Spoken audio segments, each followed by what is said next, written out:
Establishment نے عوام کے اندر سے خوف کیسے ختم کر دیا اور کیسے جلاد پیدا کیے، جبکہ خطرے کی گھنٹیاں کس کے لیے بج رہی ہیں؟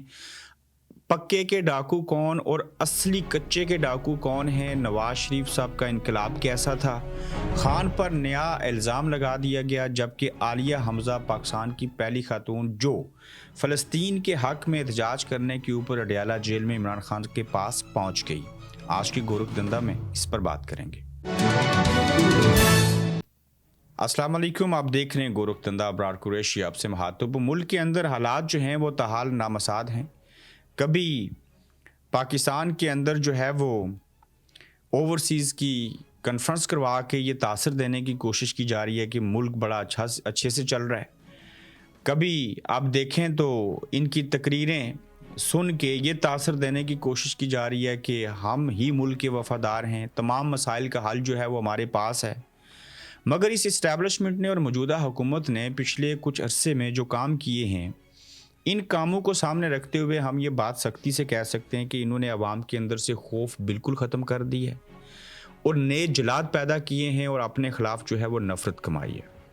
پاکستان کی تاریخ میں کوئی بھی سیاستدان یا کوئی بھی سیاسی جماعت انکلوڈڈ عمران خان ایسی نہیں ہے جو اسٹیبلشمنٹ کی گود میں بیٹھ کے برسر اقتدار نہ آئی ہو۔ یہ ایک تل حقیقت ہے جسے مجھ سمیت آپ سب کو ماننا پڑے گا۔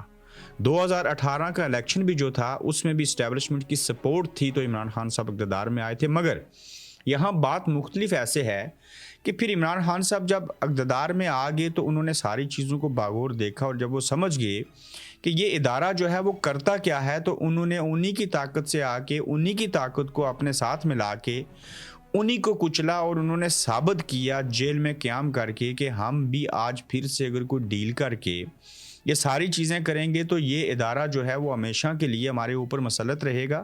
تو عمران خان صاحب نے ایک نئی تحریک کا آغاز کیا اور اس کے اوپر قیام کیا اور جیل کے اندر رہتے ہوئے کوئی ڈیل نہ کر کے ان لوگوں کو ناکوں چنے چپوا دیے۔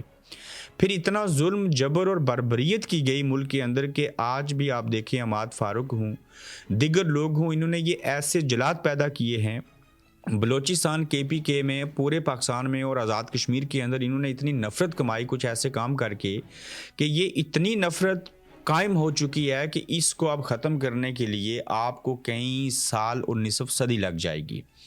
پھر میں آپ کو اس بات کا انکشاف آپ کے سامنے کرنا چاہتا ہوں کہ اگلا محاذ ان کا یہ ہے کہ 9 مئی کو اب 2 سال ہو جائیں گے اگلے مہینے میں۔ اب انہوں نے کمیشن قائم کر دی ہے اپنے من پسند ججوں کے ذریعے۔ وہ جو MPA MNAs ہیں جن کی تعداد سینکڑوں میں ہے اور ان کا تعلق جو ہے پاکستان تحریک انصاف کے ساتھ ہے، انہیں بلیک میل کریں گے علی امین گنڈاپور کے اوپر پریشر ڈالنے کے لیے، کوئی احتجاج نہ کرے اس کا پریشر ڈیولپ کرنے کے لیے۔ تو ان لوگوں کو اس ٹرائیبیونل کے ذریعے نااہل کر دیا جائے گا اور کہا جائے گا کہ فارورڈ بلاک بنا لو، عمران خان کو چھوڑ دو، ورنہ باصورت دیگر ہم جو ہیں وہ آپ کے MPA ہونے کا جو دعویٰ ہے، جو آپ کامیاب ہوئے ہیں، آپ نااہل ہو جائیں گے کس نئے قانون کے تحت۔ تو جب یہ حرکت کی جائے گی تو اس کے بعد جو لوگ قیام کریں گے، جو تحریک انصاف میں رہیں گے، جو عمران خان کے ساتھ کھڑے ہوں گے، وہی اصل میں پاکستان تحریک انصاف کی اصل روح ہوگی، اصل لوگ ہوں گے جو خان صاحب کے ساتھ چلنا چاہیں گے، اور اس میں سے ایسی ری شفلنگ ہوگی کہ برے لوگ جو ہیں وہ بیعت کر لیں گے، جو اب تک بے شمار شیر افضل مروت کی صورت میں اور دیگر لوگوں کی صورت میں جو ہیں وہ سامنے آ چکے ہیں۔ جب یہ عمل ہوگا تو اس عمل کے بعد جب میں نے کہہ دیا کہ خوف تو ختم ہو چکا عوام کے اندر سے، تو پھر یہ جو اوورسیز میں لوگ بیٹھے ہیں اور جو پاکستان میں بھی ہیں وہ اس طرح کی کمپین چلائیں گے اور اتنے ننگے اور گنجے طریقے سے وہ بات کریں گے اور سوشل میڈیا کے اوپر کمپین چلائیں گے کہ جس کے بعد اس ادارے کو، جس کو اسٹیبلشمنٹ کہتے ہیں، جس کو ملٹری اسٹیبلشمنٹ کہتے ہیں، حکومتوں کو، سیاسی جماعتوں کو کچھ نہیں ہوتا، وہ عوام کے ذریعے سے آتی ہیں ووٹ لے کے، چاہے وہ تھوڑے لیں چاہے وہ زیادہ لیں، چاہے وہ PTI ہو، عمران خان ہو، پیپلز پارٹی ہو، نون لیگ ہو، جماعت اسلامی ہو۔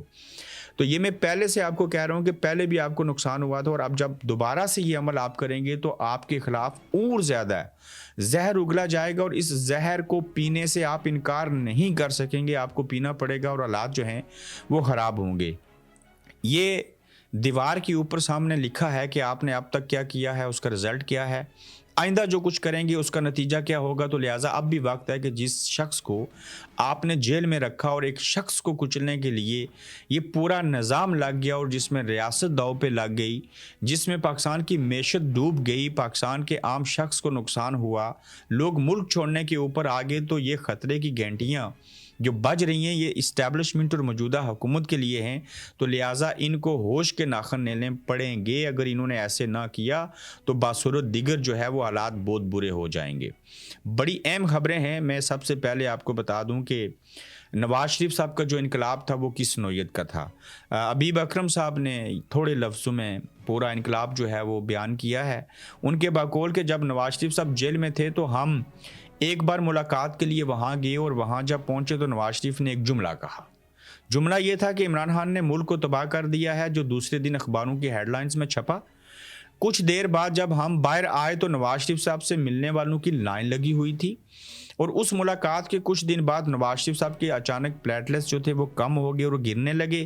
نواز شریف سروسز اسپتال پہنچے اور پلیٹلیٹس کا معاملہ عدالت میں گیا, اور پھر عمران خان صاحب نے بھی منظوری دے دی اور نواز شریف جو تھے وہ لنڈن چلے گئے. اور یہ سارا پلان اسٹیبلشمنٹ نے ترتیب دیا تھا جس میں جنرل باجوہ اہم تھے, اور انہوں نے ڈاکٹروں سے رپورٹ بنائی, عمران خان کو غلط بریف کیا گیا, اور جس کے بعد چیزیں ہوئی اور وہ انقلاب جو میاں صاحب کا تھا ووٹ کو عزت دو وہ پلیٹلیٹس کے اوپر آ کے اور ڈیل کر کے اور لنڈن میں آ کے ختم ہو گیا. اب دیکھیے کہ پرانا اسکرپٹ دہرانے والے کون ہیں اور پکے کے ڈاکو کون ہیں اور کچے کے ڈاکوں کے سار کے اوپر چیزیں ڈال دیں. اور احمد نورانی صاحب کی والدہ ہر روز جب عدالت سے باہر نکلتی تھی اور جو بھی باضمیر شخص جس کی ماں بہن ہے, جس کو عورتوں کا ماں کا رشتوں کا احساس ہے, وہ ان کی ویڈیو کو نہیں دیکھ سکتا. میں تو کم از کم نہیں دیکھ سکتا کہ ایک ماں تڑپ رہی ہے کہ ان کے بچوں کو اغوا کیا گیا اور بلا وجہ کیا گیا ہے, اور ایک بھائی نے سٹوری کی تو اس میں دوسرے بھائیوں کا کیا قصور ہے.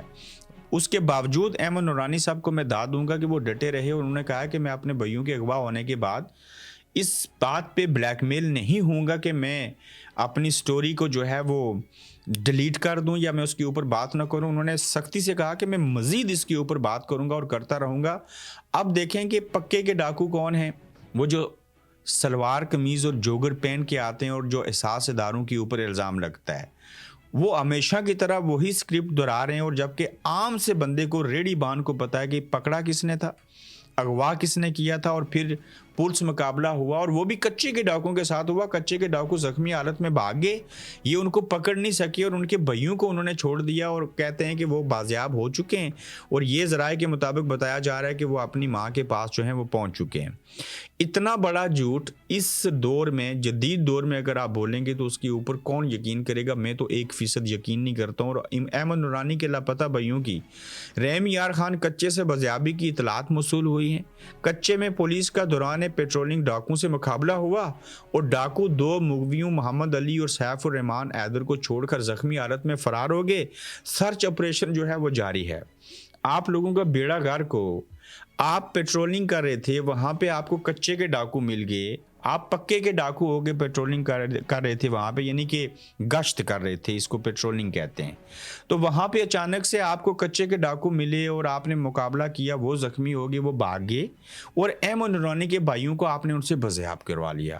نہ تو آپ کا پلان تھا کہ ہم نے جا کے بازیاب کروانا ہے, نہ آپ کو پتا تھا وہاں پہ کچے کے ڈاکو ہیں. سرچ کر رہے تھے تو وہاں پہ آپ کو وہ مل کے پیٹرولنگ کے دوران, یعنی کہ جیسے گشت کے اوپر نا, سرچ نہیں گشت کے لیے پولیس نکلتی ہے. تو بھائی یہ پولیس والے کون تھے, کچے کے ڈاکو کون تھے, کون سا اسلحہ چلایا, انہوں نے کیوں ان کو پکڑا تھا. اور بھائی کچے کے ڈاکوں کا احمد نورانی اور ان کے بھائیوں سے اور ماں سے کیا لینا دینا, انہوں نے ان کا کون سا نقصان کیا تھا کچے کے ڈاکوں کا. اور پھر سٹوری آئے آرمی چیف کے خلاف اور ان کی فیملی کے اوپر, اور کچے کے ڈاکو جو ہیں وہ احمد نورانی کے بھائیوں کو اغوا کر لیں. کوئی بات بنتی ہے, آپ کا کوئی دماغ کام کرتا ہے, کوئی مدہوش ہو, پاگل ہو, بیوقوف ہو, کون ہو, یعنی کہ آپ لوگوں جیسا ڈفر بھی کوئی نہیں ہوگا. میں آپ سے ہوں, وہاں پہ ہوں, تو بہتر اس اسکرپٹ کو لکھ سکتا ہوں, چیزیں کر سکتا ہوں, سارے حالات ہو سکتے ہیں. یہ کیا کچے کے ڈاکوں کے اوپر خود پکے کے ڈاکو ہو کے آپ الزام لگا دیتے ہیں, اور یہ بات کون مانے گا؟ نہیں کوئی مانے گا. یہ جھوٹ ہے, یہ بکواس نامہ ہے. پاکستانیوں پر نیا عذاب جو ہے وہ کس نوعیت کا ہے یہ آپ دیکھیں. یہ اور بڑی اہم خبر ہے. پاکستان میں سالانہ تقریباً 3 کروڑ ٹن گندم استعمال ہوتی ہے, گھروں کے اندر جو قوم کھاتی ہے,